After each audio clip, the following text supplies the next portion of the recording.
السلام عليكم ورحمة الله وبركاته. الحمد لله نحمده ونستعينه ونستغفره ونؤمن به ونتوكل عليه ونعوذ بالله من شرور أنفسنا ومن سيئات أعمالنا.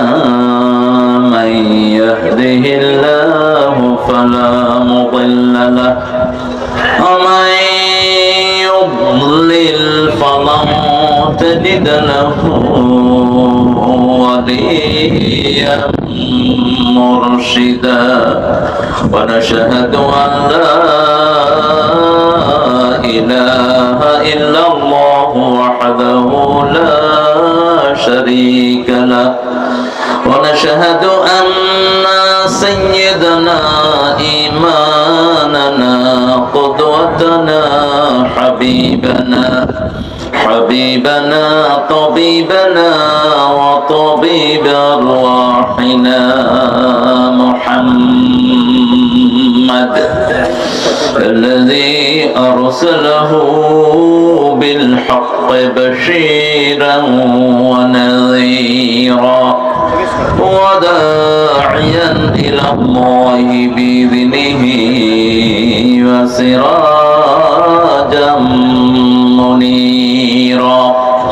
فقد قال الله تعالى في كلامه المجيد وفرقانه الحميد. أعوذ بالله من الشيطان الرجيم. بسم الله الرحمن الرحيم.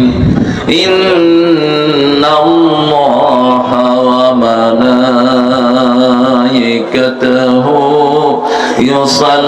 يصلون على النبي يا أيها الذين آمنوا صلوا عليه وسلموا تسليما.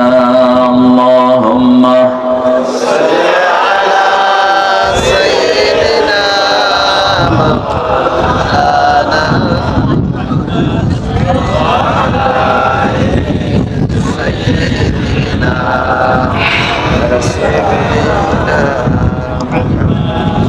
কেমন আছেন আপনারা? আলহামদুলিল্লাহ ভালো আমরাই থাকবো, খুনিরা না। আমরাই থাকবো, চোর ডাকাতরা না।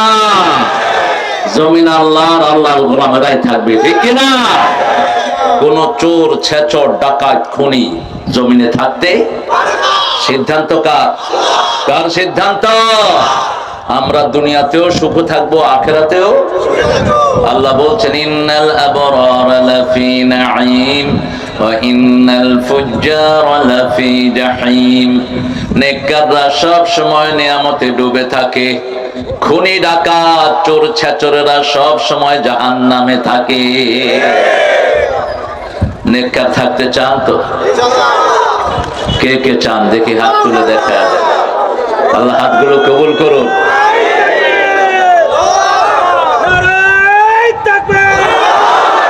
ইসলামের শত্রুরা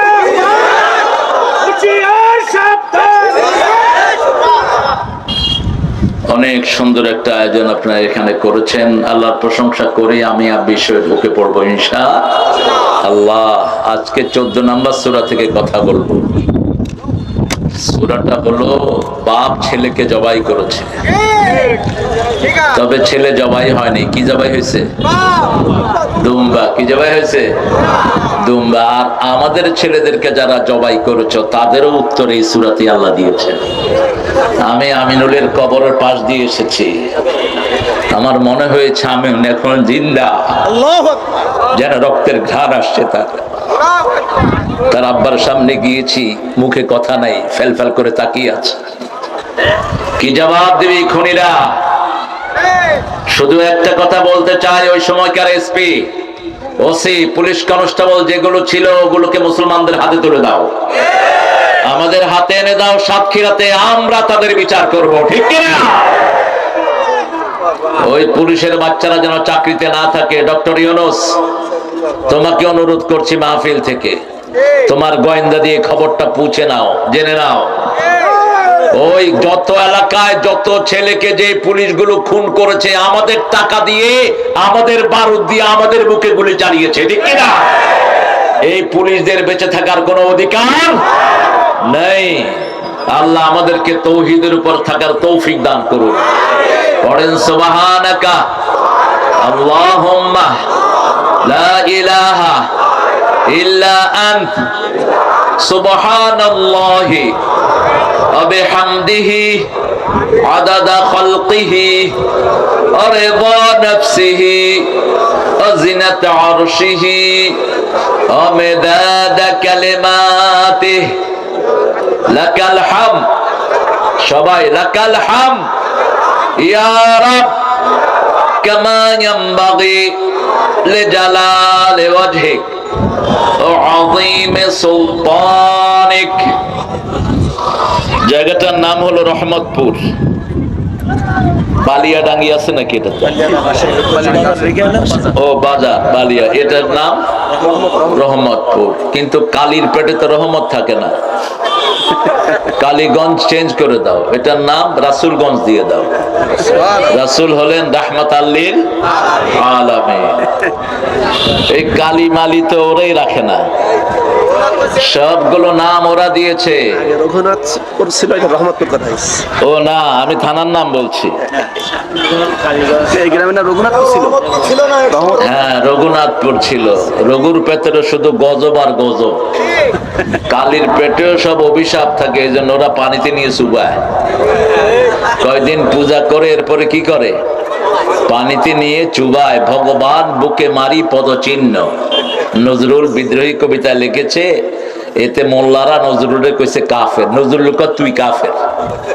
ওরা যা করে সেটাই তো আমি বলেছি।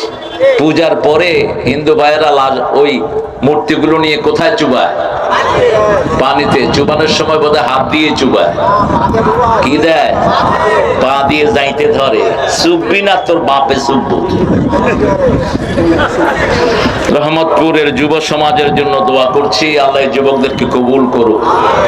আমিনুর রহমানের কবরকে আল্লাহ জান্নাতুল নূর দিয়ে ভরে দিক। আমার আরেকজন গর্বিত শহীদের পিতা এখানে বসা, শেখ আফতারউদ্দিন গাফারাহুল্লাহ, আল্লাহ তার কবরকে জান্নাতুল ফেরদাউসের বাগান বানাক। তার গর্বিত পিতাকেও তার সাথে শামিল হওয়ার তৌফিক আল্লাহ দান করুক। মাকে সবর ইখতিয়ার করার তৌফিক আল্লাহ দান করুক। এখানে আজকে প্রধান অতিথি হিসেবে আমরা পেয়েছি এই থানার সম্মানিত নকিব জনাব মাওলানা আব্দুল ওয়াহাব সিদ্দিকী হাফিজাহুল্লাহ। আল্লাহ আমাদের প্রিয় ভাইকে কবুল করুন। সভাপতি কোথায় গেছো? বেলাল আসো? বেলালের ছেলের নাম হলো আয়ান, একটাই ছেলে। বিডিআরের মামলায় দীর্ঘদিন জেল খেটেছে। মনে রেখো, যতদিন জেল খেটেছো জীবনের সব গুনাহ আল্লাহ মাফ করে দিয়েছে। মিথ্যা মামলা যারা খায়, নবীদের সাথে আল্লাহ এদেরকে কবুল করেন। সব নবীদের নামে কি মামলা দেয়া হয়েছে? মিথ্যা মামলা দেয়া হয়েছে। জামাত ইসলামের বিরুদ্ধে যত মামলা দেয়া হয়েছে সবগুলো কি? আরো জোরে বলেন, মিথ্যা। যারা দিয়েছে তারাও মিথ্যা, তারা থাকতে পারবে না। ওরা এমনি ভাগছে, আমরা কেউ ভাগাই নাই, কিন্তু এমনি ভাগছে, আর আসার কোনো সুযোগ নাই। এসে দেখো, তোমাদের নেত্রী বলে ফস করে ঢুকে পড়বো, আমরাও বসে আছি ফেস করে ভেঙে ফেলবো। তখন হাতে পুলিশ, বিডিআর, আর্মি, র্যাব, তখনই কোনো কসু করতে পারস নাই। এখন তো তোর নিজের থাকারই জায়গা নেই। তোরে মধু একদিন ঘরে রাখে, আরেকদিন লাথি মেরে বের করে। কোন শয়তানের পিছনে এফোর্ট দিয়েছিস এখন চিন্তা কর। আর যদি ইসলাম আলাদেরকে আদর করতি, ইসলাম আলারা তোদের মাথায় করে রাখতো, ঠিক কিনা? ইসলাম আলারা কখনো কারোর সাথে গাদ্দারি করতে পারে না। আমার